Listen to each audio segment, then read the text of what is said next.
We are celebrating Holi festival, है ना? कौन सा फेस्टिवल सेलिब्रेट कर रहे हो? Holi. Holi is a festival of colours, है ना? होली में क्या करते हैं हम?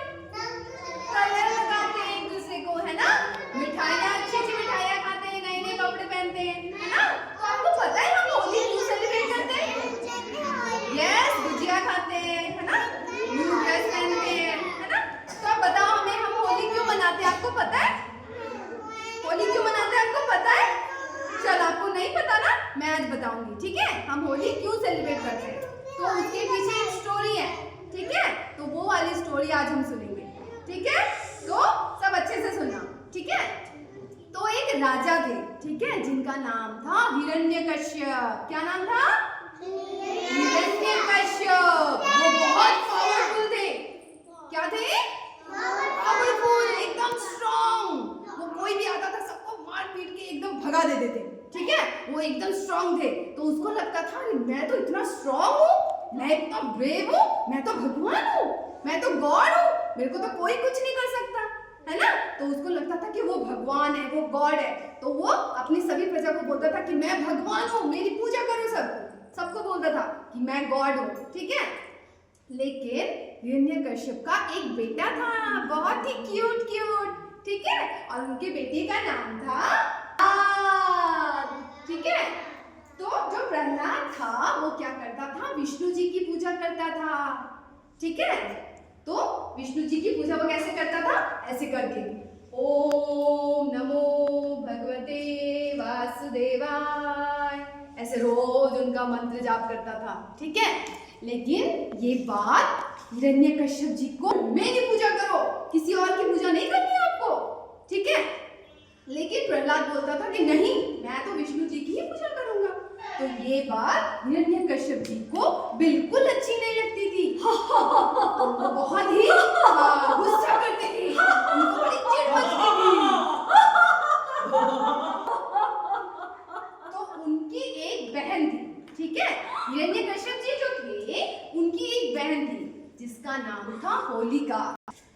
तो ये बात हिरण्यकश्यप जी को बिल्कुल अच्छी नहीं लगती थी कि उनका बेटा जो खुद अपने पापा की पूजा नहीं करता तो कोई और क्या उनकी पूजा करेगा। इसीलिए उन्होंने सोचा कि मुझे कुछ ना कुछ तो करना पड़ेगा ताकि ये मेरी पूजा करे, इसको एक सबक सिखाना होगा, ठीक है? तो इसीलिए उन्होंने सोचा कि मुझे कुछ ना कुछ तो तरकीब निकालनी होगी ताकि तो उन्होंने एक तरकीब सोची अपने मन में, ठीक है? तो हिरण्यकश्यप जी जो थे, उनकी एक बहन थी जिनका नाम था होलिका, ठीक है? तो वो जो होलिका है वो बहुत ही स्ट्रॉन्ग थी अपने भाई की तरह, ठीक है? और उनको एक वरदान भी मिला था। उनको ये वरदान मिला था कि जब भी वो आग में बैठेंगी ना, तो आग में बैठने से उनको कुछ नहीं होगा। आग में हमें टच करने से क्या होता है? हमारा हाथ सारे जल जाते हैं ना। लेकिन होलिका जी को ये वरदान मिला था कि जब भी वो आग को छुएंगी या फिर आग में बैठेंगी, उनको कुछ नहीं होगा, ठीक है? तो ये पावर उनके पास थी, ठीक है? तो ये वरदान भगवान ने उन्हें दिया था, ठीक है? तो इसीलिए हिरण्यकश्यप जी ने सोचा कि मैं क्यों ना इस पावर का यूज करूं, ठीक है? तो इसीलिए उन्होंने क्या किया? प्रहलाद को बुलाया एक दिन और होलिका को बोला, प्रहलाद को बुलाकर उसको बोला है। तो उन्होंने फिर एक तरकीब सोची अपनी बहन के साथ मिलकर कि क्यों ना हम एक काम करें, प्रहलाद को होलिका के गोद में बैठाकर उनको जला दें। होलिका के साथ मिलकर ये तरकीब निकाली कि क्यों ना अगर मैं प्रहलाद को होलिका के गोद में बैठाकर आग में जला दूं तो कुछ ना कुछ जरूर होगा। तो इसीलिए उन्होंने सोचा कि हम यही काम करते हैं। तो होलिका और हिरण्यकश्यप जी ने मिलकर प्रहलाद को अपने गोद में बैठा लिया।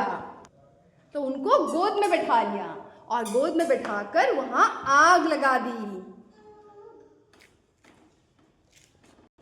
फोटो ले ली।